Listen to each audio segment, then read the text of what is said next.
natin, di ba, yung isang saranggola na lumilipad, kahit anong hangin mo na ibigay sa saranggola na yan, may limitasyon. Kasi dahil may tali siya. Parang ang buhay natin ganun.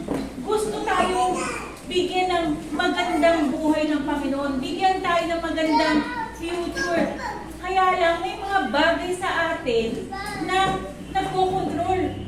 Ano ba yung mga bagay na yun? Yun yung sinasabi natin bad habits. Basahin natin sa Galatians 5:1. Pwede nyo tunghayan. Malaya na tayo dahil pinalaya tayo ni Kristo. Kaya magpakatatag kayo at huwag nang paalipin pang muli. Kaya ang pananaw niya sa'yo ngayon ay mamuhay ka ng may kalayaan. Ang ibig sabihin ay matapos kang linisin at patawarin ng Panginoong Yesus sa iyong mga kasalanan na nag-aalipin sa iyo dati, ay sinasabi niya ngayon na huwag ka nang magpaalipin pang muli sa bad habits na yan o sa kasalanan yan. Huwag mo na itong balikan. Ang sabi dun sa Galatians, may mga taong alipin ng trabaho, pagiging mainggitin, chismis, marites, marisol, ano ba mga terms natin yan? Diba? Ang ilan alipin ng pagiging magagalitin, pornography, overeating, aray, kasama ko doon sa overeating. O kaya ang ilan ay alipin ng takot o alipin ng sasabihin o ng tingin ng iba. Ano ba yung ibig sabihin ng destructive habits? Yung sinasabi kong destructive habits. Ito yung isang habit na nag-o-control sa'yo at nagiging dahilan para ka mapahamak physically, mentally, emotionally, relationship, at spiritually lalo na. Makikita natin sa Romans chapter 7 verse 15, hindi ko maintindihan ang aking sarili dahil ang mabubuting bagay na gusto kong gawin ay hindi ko magawa. Pero ang mga bagay na ayaw kong gawin, ang siya kong ginagawa. Na-realize ko na maraming mga tao ang may mabuting hangarin. Subalit, may mga bagay na tumatali sa kanila sa pagkaalipin. At maaaring iniisip mo na kapag may habit ka na umaalipin sa'yo, ay mababakuring Kristiyano ka na. Hindi, kapatid. Magkakaiba lang tayo ng mga struggles. Lahat tayo may mga struggles. At lahat tayo ay gustong tulungan ng Diyos upang makalaya tayo tuluyan sa struggles na yan. May mga common struggles tayo pinagdadaanan. Una, materialism. Pangalawa, pride. Pangatlo, self-centeredness. Pang-apat, laziness. Panglima, anger tsaka bitterness. Tayo lang yung dalawa na yung anger tsaka bitterness. Pang-anim, sexual lust. 7, envy. 8, gluttony. Yung may pagiging matakaw. 9, lying. Pagsisinungaling. Kaya makikita natin itong mga struggles na to. Ano pang yung mga pinagdadaanan natin yan, lahat tayo meron, pero hindi natin sinasabi, dahil meron kayo yan, mahinang Kristiyano kayo, hindi. Ito, mababasa natin sa John 10:10, sabi, dumating ang magnanakaw para lang magnakaw, pumatay at mangwasak. Sino yun? Ang Diablo yun. Ang goal ng Diablo ay sirain tayo at patayin. Ginagawa niyang attractive ang kasalanan na nagiging habit natin katagalan. Pinapakita niya sa iyo ang sarap kapag ginawa mo, pero hindi niya pinapakita yung consequence. Di ba? Ang kasalanan, ang sarap, pero yung consequence ng kasalanan, hindi pinakikita ng Diablo yan. May naglalasing, okay, enjoy sila sa paglalasing, pero hindi nila nakikita yung consequence. Paglabas nila ng paglalasing nila, narumong naka-aksidente sila. Hindi pinakikita yun. O pag uwi nila sa bahay, sa sobrang paglalasing nila, nabugbog nila yung asawa nila. Ayun yung mga bagay na hindi pinapakita ng Diablo. Yung consequence ng kasalanan. Sabi nga dito, ang bad habits, para yung tali. Tinatali natin sa kamay natin. Isa, dalawa. Hanggang bandang huli, pag pakapal na pakapal, hindi na natin mahulagpos. Hindi na natin kayang hulog kasi yun ang bad habits. Kaya, Anong dapat natin gawin? Sabi, why is a destructive habit dangerous? Bakit daw delikado ang destructive habit? Number one, destructive habit starts small but grows stronger. Diba? Sabi ko sa inyo, yung tali, isang tali lang. Pero habang dumadami, nagiging malakas siya. At hindi na natin siya makayang makawala. Diba? Sabi nga, the cords of sin are too light to be felt until they're too strong to be broken. Hanggang bandang huli, hindi mo na kaya sirain. Pangalawa, destructive habit take away your willpower. Anong sample na pwede natin yung willpower? Alam mo ang elepante? Di ba habang bata pa yan, tinitrain yan sa mga circus, nilalagyan ng kadena o tali para makontrol yung kilos niya, limited lang siya. Pero, pag lumaki na siya, kahit gasinulit na lang o gabisi na lang yung tali nakatali sa kanya, hindi na siya makawala kasi nakasanayan niya na yun eh. Di ba?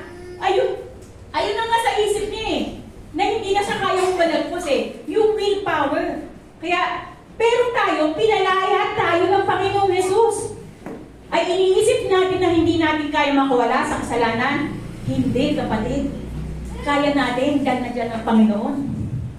Sabi nga sa Romans 6:14, sapagkat ang kasalanan ay hindi makapaghahari sa inyo, sapagkat wala kayo sa ilalim ng kautusan, kundi na sa ilalim ng biyaya, by grace.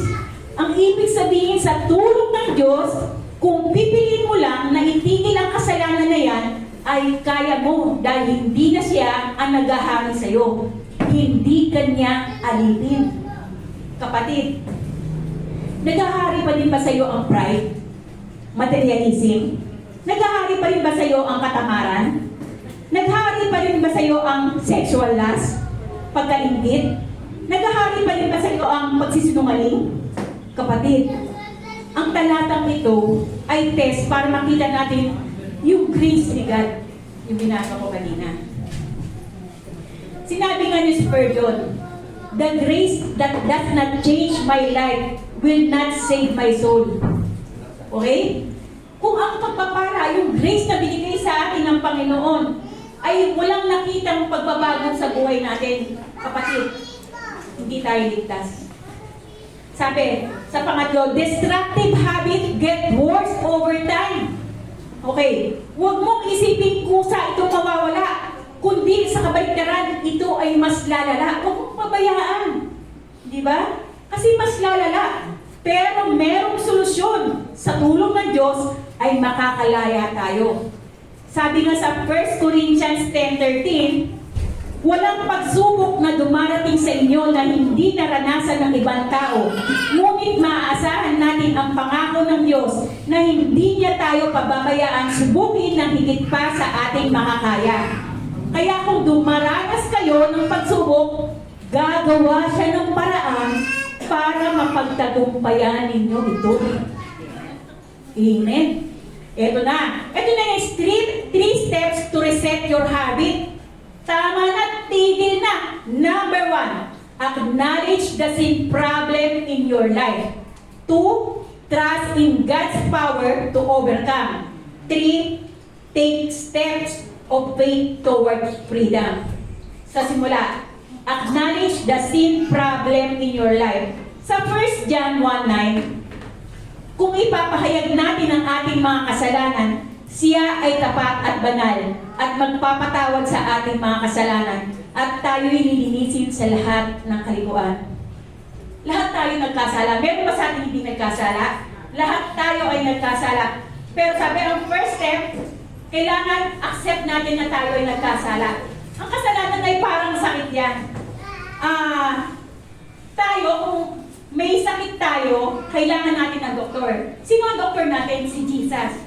Pero kung hindi tayo magpapagamot sa doktor, malalaman ba natin na may sakit tayo? Di ba? Kasi dinideny natin eh. Pero hindi natin alam na mamamatay tayo doon sa sakit na yun.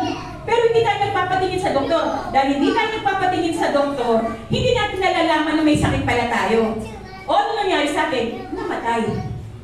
Di ba?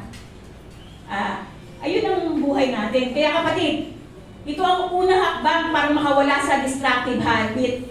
Kilalanin mo ang iyong sarili. Ang kasalanan na yan, ipahayag mo ito sa Diyos.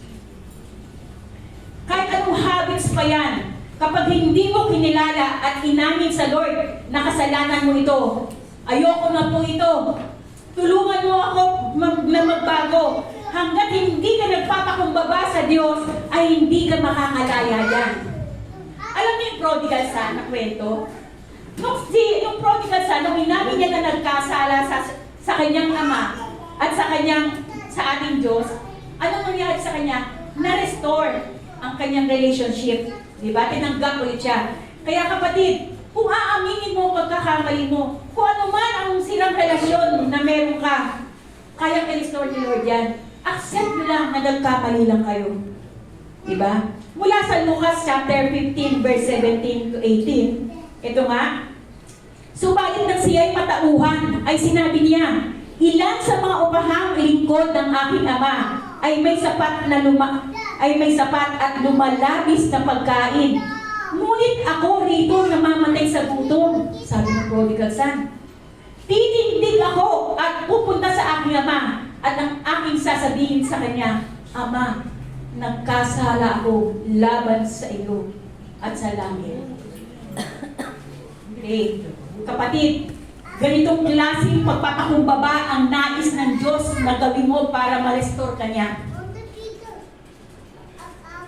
Kapatid, kapag hindi mo tinanggap ay yung sariling makasalanan ka, hindi ka gagaling. Tandaan yan. Sabi nga ni Paul Tripp, nakasulat din sa binigay ko, our sin is what separates us from God. But it's our self-righteousness that keeps us from running to Him for the grace He willingly gives to all who comes. Kapatid, gustong-gusto kang patawarin ng Diyos. Kaya lang, kung iniisip mo na mabuti ka na, at wala kang sakit, hindi ka gagaling. Kapatid, maaaring wala kang ginagawa na kasalanan, pero maaaring may alam ka na tamang gawin, pero hindi mo ginagawa. May dalawang klaseng kasalanan na sinasabi, sin of commission at sin of omission. Ano ba yung mga yon? Ang sin of commission ay mga bagay na ginagawa natin sa isip, sa salita at sa gawa na alam natin mali sa mata ng Diyos. At ang sin of omission ay ang mga bagay na hindi natin ginagawa kahit pa alam natin ito ay tamang gawin. Sabi nga sa Santiago chapter 4 verse 17, kung alam ng isang tao ang mabuti na dapat niyang gawin pero hindi naman niya ginagawa, nagkakasala siya. Kaya, ang sin of omission ay nakatago at hindi laging halata. At maaari ito ay naging habit na sa iyo. Kaya, mahalaga ang pagsisiyasat ng puso ng ating kasing-kasing. Meron na akong alam, kasing-kasing. Good job. Okay, kasing-kasing natin. Upang makita ang mga pagkakataon na hindi natin nagawa ang tama at humingi ng tulong sa Diyos upang baguhin tayo.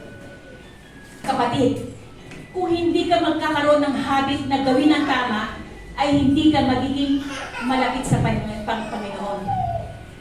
Kapatid, simulan mong magpakumbaba at aminin sa Diyos ang iyong destructive habit. Bakit? Bakit? Dahil mahal ka ng Diyos at pinalaya ka niya. Malaya ka ng hindi danasin ang mga consequence ng kasalanan. May sample nga ng kwento rito. Yung wolf, alam nyo sa Eskimo, tsaka sa mga Eskimos sa Alaska, para makahuli sila ng wolf, ang ginagawa nila yung punyal, yung double-edged na sword, ano yan, lalagyan nila ng dugo, tapos patutuyuin nila. Tapos once natuyo yun, papatungan nila ulit ng dugo, hanggang kumapal yung dugo dun sa double, yung two-edged na sword. Pag yun, binaon nila sa yelo, maaamoy yun ng mga lobo. Tapos ang gagawin ng lobo doon, didilaan at didilaan. Ang pagdila niya, sobrang pabilis hanggang matunaw. Hindi alam, yung dinidilaan na pala na ng pabilis, yung dila niya na ang nasusugatan. Kaya kinabukasan, makikita nila yung globe na yun, patay na. Ganon din tayo, dahil sa dalas natin ginagawa ang kasalanan, hindi natin nalalaman, tayo na rin pala ang nabibiktima. Tayo na ang nagkakaroon ng consequence na pangit na mangyayari sa atin. Alam mo, nakakalungkot. Kasi may mga tao ayaw bumitiw sa kanilang habit. At hindi na mamalayan na sinisira na nila ang sarili nila. Sabi nga ni King Arthur, if you tolerate sin in your life, that sin will not only take you farther than you wanted to go. It will keep you longer than you wanted to stay in it. Will cost you more than you thought you'll pay. Nakakasanayan mo na hindi ka makalaya. Pero kapatid, acknowledge the sin problem in your life. Ito ang unang hakbang para makalaya ka. Pangalawa na tayo. Kasi sabi ng kapatid ko, 15 minutes lang daw eh. Trust in God's power to overcome habit. Magtiwala ka sa Diyos at sa kapangyarihan niyang baguhin ka. Mula sa Filipos chapter 4 verse 13, ang lahat ng ito ay magagawa ko dahil sa lakas ng kaloob sa akin ni Kristo. Sabi nga sa 2 Corinthians 12 verse 9, ngunit sinabi ng Panginoon sa akin, sapat na sa iyo ang aking biyaya dahil ang kapangyarihan ko'y nakikita sa iyong kahinaan. Kapatid, napakaganda ng katotohanan na ito, na kung iniisip mo na hindi mo kayang magbago, ay totoo yan. Hindi mo kaya. Pero ang sabi ng Diyos, sapat ang biyaya niya sa iyo sa pamamagitan ng kalakasan na ibibigay niya sa iyo. At kaya mong magsimula yan sa tulong ng Diyos. Kaya mong maging isang tao na kinalulugdan ng Diyos. Bakit? Dahil tutulungan ka niya na basta magtiwala ka sa Kanya. Kapatid, hindi ko alam kung ano ang mga challenges mo sa buhay o mga habit na sa tingin mo ay mahirap mawala sa iyo. Tandaan mo na sapat ang biyaya ng Diyos, magtiwala ka sa Kanya na kaya nang baguhin ang iyong buhay. Sabi nga ni Rick Warren, di ba? Kilala mo natin si Rick Warren, yung purpose-driven life. The ultimate test of faith is not how loudly you praise God in happy times, but how deeply you trust Him in dark times. Kapatid, ang iyong pananampalataya ay mas nakikita sa panahon ng mahihirap na sitwasyon. Magtiwala ka na ang Diyos ay mapagkakatiwalaan. Bakit? Kasi siya ang source ng lahat ng bagay.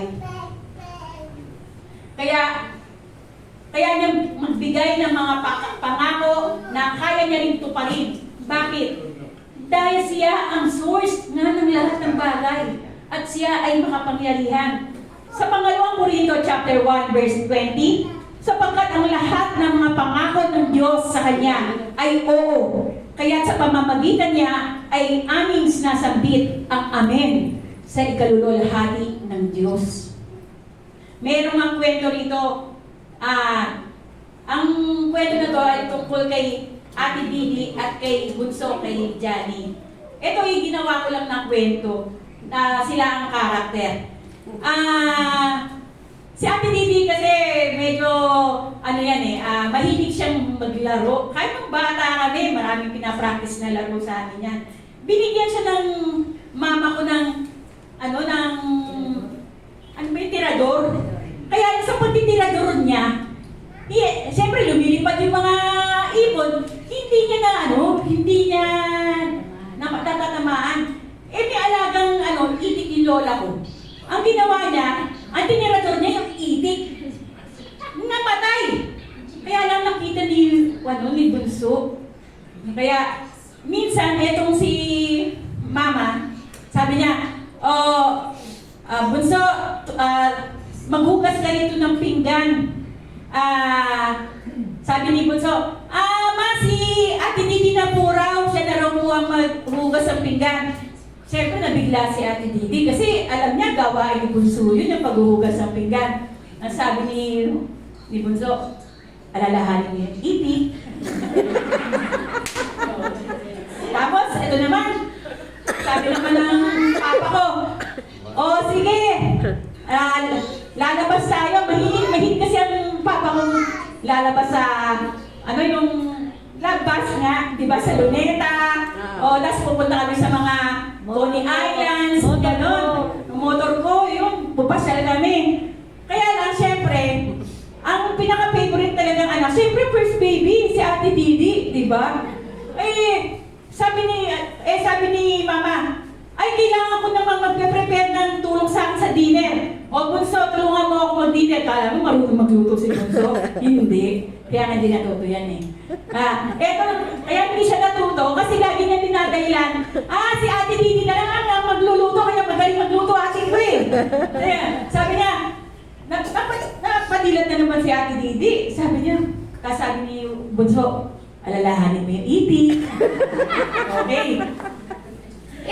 Nadadalas na ganun. Naglalaro na lang si Bunso at lagi na lang si Ate Didi ang natatalo sa gawaing bahay. Nilapitan niya na itong si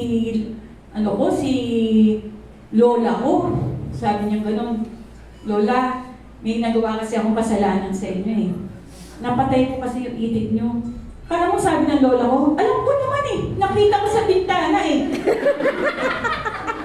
Kaya lang hinihintay lang kita na aminin yung pagkakamali mo. At patatawarin naman kita. Diba? Ganun ang sitwasyon. Lagi natatakot tayo, mayroon tayong fear. Pero, ayun na nagdadala sa atin sa bad consequence. Pero kung aaminin lang natin ito sa Panginoon ang kasalanan natin, very willingly, patatawarin na tayo. Amen. Wala na yung eating. Okay. Wala na yung eating ka. Nawa ay naunawaan nyo ang ating lesson natin ngayon. Just accept the sin. Dahil sa eating. At makakalaya tayo. Ayan ang aking istorya. Very short lang. Maraming salamat sa salita ng Diyos. Praise God! Praise God!